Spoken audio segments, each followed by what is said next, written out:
Good evening and welcome to the Greg Tompsett Football Show. Tonight we are going to whip around all of the Week 10 action and tell you all the games that took place and what happened in them. We will start immediately with Thursday Night Football.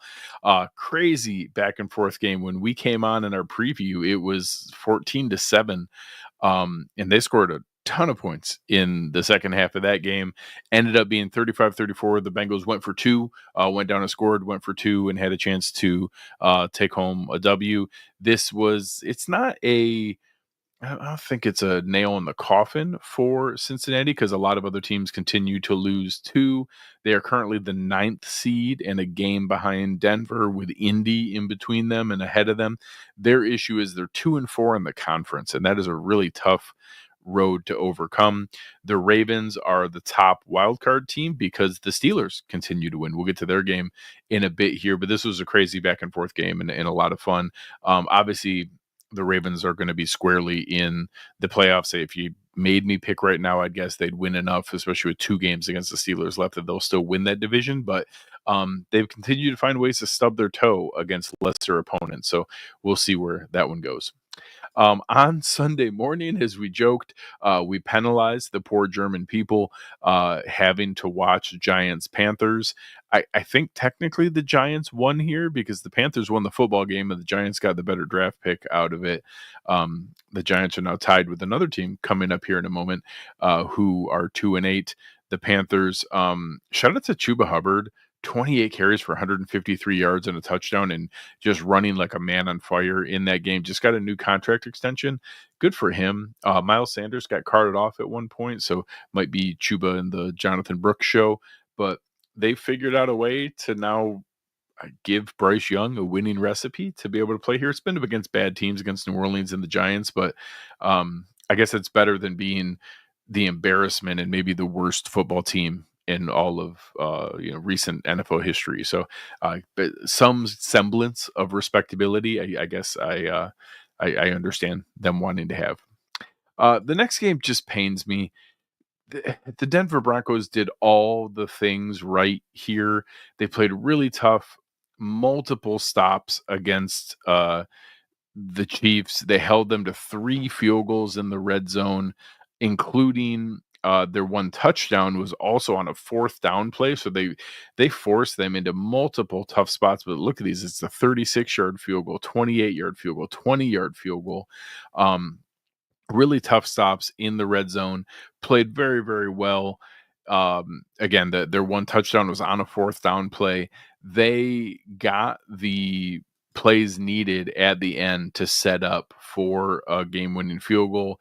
13 plays, 43 yards, ran the last 5 minutes and 57 seconds off the clock. They knew, hey, if you're playing Mahomes, you can't give the ball back, and they did it. Like they ran the ball, they forced them to burn their timeouts and got another first down and literally like kneeled it out to be in the right spot for a 35-yard gimme field goal.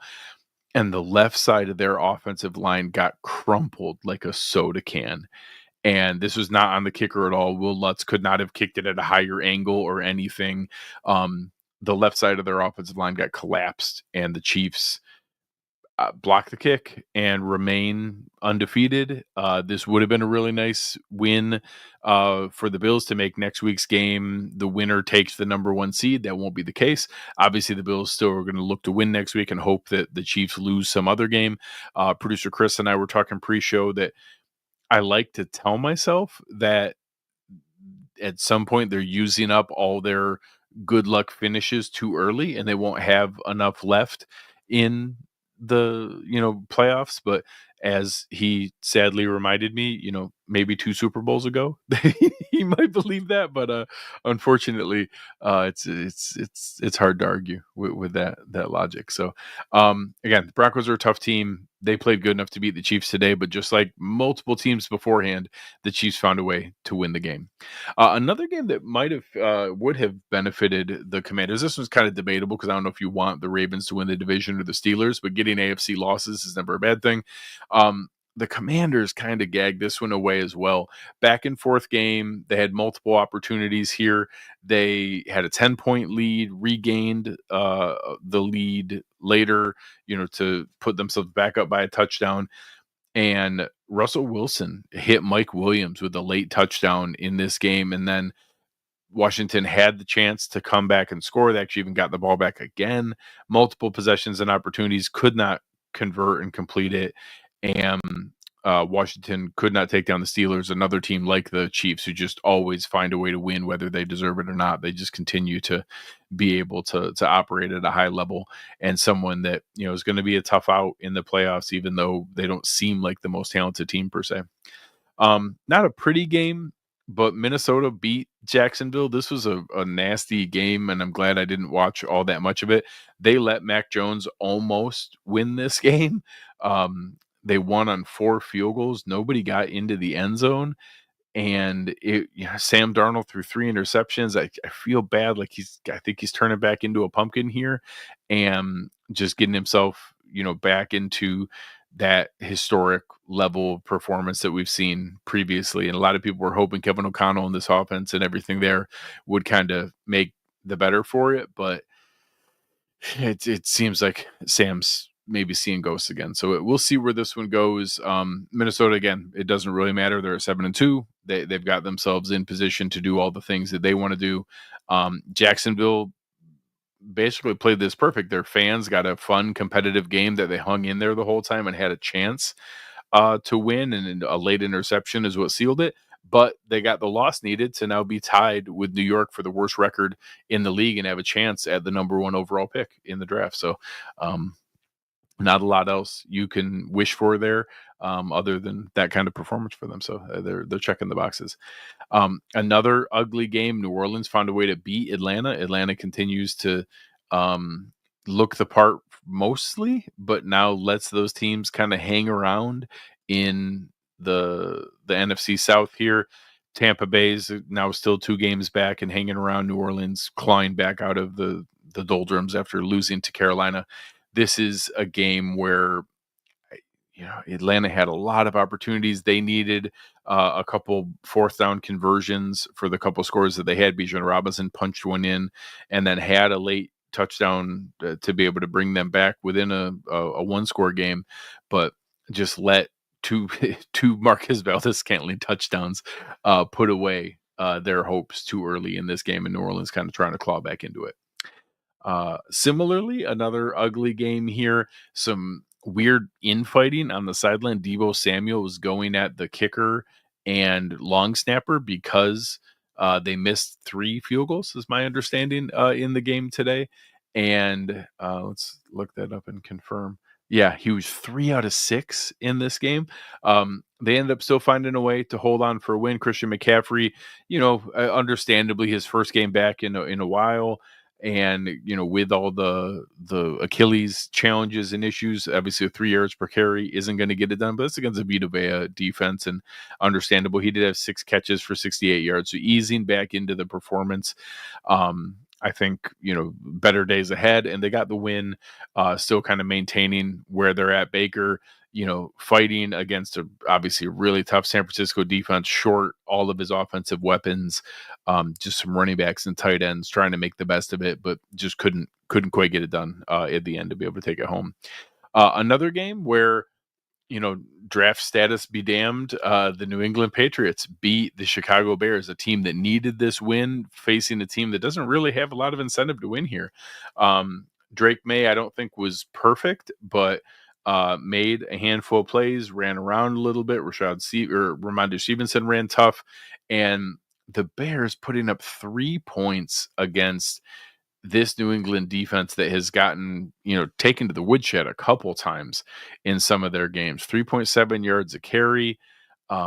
Caleb 16 of 30, giving up 9 sacks.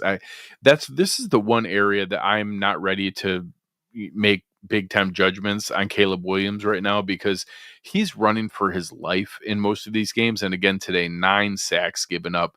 I'm just not ready to lay that all at his feet of what we're going to see in the future. But right now it's not good enough. And that was the team that had expectations coming into this season, and good for the Patriots ruining that draft pick and getting a meaningless win here in late November. That's always enjoyable. Titans Chargers, again, a similar game where We talked about it in the preview show. The Titans are a team that is better than their record belies. They made some plays here. Calvin Ridley scored 2 touchdowns. Their defense made some plays, but the Chargers just made enough to go down there. One of the better games I've seen from Justin Herbert, showing his athleticism and capabilities outside the pocket. I like what Greg Roman's having him do on offense, and they're continuing to find tough ways to win. And this Chargers defense is, I think, sneaky better than people realize. This is another game less than 20 points given up. I think at one point they had given up the fewest in the league. I'm not sure if it's still the least points overall. Let me look real quick. Yeah, they've still given up the least points, and by a healthy amount. So they have given up 118, and the next teams are the Steelers at 146, the Lions at 148. So that they have by far given up the fewest points in the NFL. So something that they should certainly be proud of, and will make them competitive here late in the year. In a blowout that many of us did see coming, the Philadelphia Eagles destroyed the Dallas Cowboys. The Cowboys offense never had any semblance of a chance here. They put up 146 yards of offense in an NFL football game, 11 first downs. It was miserable, and I think some of that was actually on a late garbage drive as well. That late in this game, they moved the ball a little bit. They actually even benched Cooper Rush and brought in Trey Lance for a late drive, and he, of course, threw an interception. This was just an embarrassing performance by the Cowboys. The Eagles should have dominated this game, and good for them, they did. That's all you can really ask for in some of these matchups, that you do what you're expected to do. They came in and just lambasted the Cowboys. This was a real low, and Chris and I exchanged a couple fun messages making fun of Jerry Jones, and he got into it with his media of covering the team, asking about the sun coming in and obviously building the stadium the way that they did, where the sun just comes right in as it's setting in the Texas sky here. It's just hysterical that they spend $1 billion and couldn't have just turned it 90 degrees to not have to deal with that. It's hysterical. I actually, the thing I enjoy most is thinking about Jerry Jones trying to figure out which architect was in charge of not noticing that, and like trying to ruin that person's life. That makes me giggle a little bit, thinking of Jerry Jones plotting revenge on the person who embarrassed him and makes him have to answer those questions. The last game of the day today was just a really enjoyable performance. The Arizona Cardinals embarrassed the New York Jets. This was just a thorough butt whooping in every sense of the term. And you look at this win percentage here, it just was out of hand early. At halftime, they had it down there almost in the 90 percentile range. Just an absolute embarrassing performance by the New York Jets. People got excited last week that they're upset of the Houston Texans. You know, that they're right now back into it, 3-6. They're 3-7. They are an absolute embarrassment here. Aaron Rodgers was screaming at people on the sideline. They let the Arizona Cardinals rush for 147 yards and 3 touchdowns. Kyler Murray, 22 of 24. This is on a Giants defense, their Jets defense, that's vaunted and supposed to be, this really powerful unit. And the Arizona Cardinals come in and just absolutely embarrass you. So that should be the nail in their coffin here. Tonight, obviously, as we are finishing up here and heading back to watch the second half of this matchup, the Texans got a really important score towards the end of the half, put them up. You know, they're up 17 points. I think this is going to be tough. The Lions are really, really good. They can put up a huge wave of points at any point, but Houston's playing really good right now. I'll be shocked if they come back and finish this. So hopefully I get to be wrong about that and I get to be shocked. But right now it looks like the Texans are just the better team as they go into tonight. And then tomorrow night we have Dolphins, Rams, obviously easy rooting interest, similar to laughing at the Jets today against the Cardinals. I'd love to see the NFC West team just smack down our division rival and put a nail in their coffin as well. So thanks for checking out everything that we have going on here. All kinds of fun stuff happening across Cover One. Make sure to check out all the shows. Tons of good stuff. We'll have Kent Swanson, the KC Sports Network, on with Aaron and I to preview Bills Chiefs. They'll have the film breakdown from Aaron and Anthony, all kinds of good stuff from the guys at Air Raid Hour and Roundup and Under Review and the whole team here. Make sure to check everything out. But on behalf of fantastic producer Chris Seth, I am Greg Tompsett. You've been listening to the Greg Tompsett Football Show, and we are out.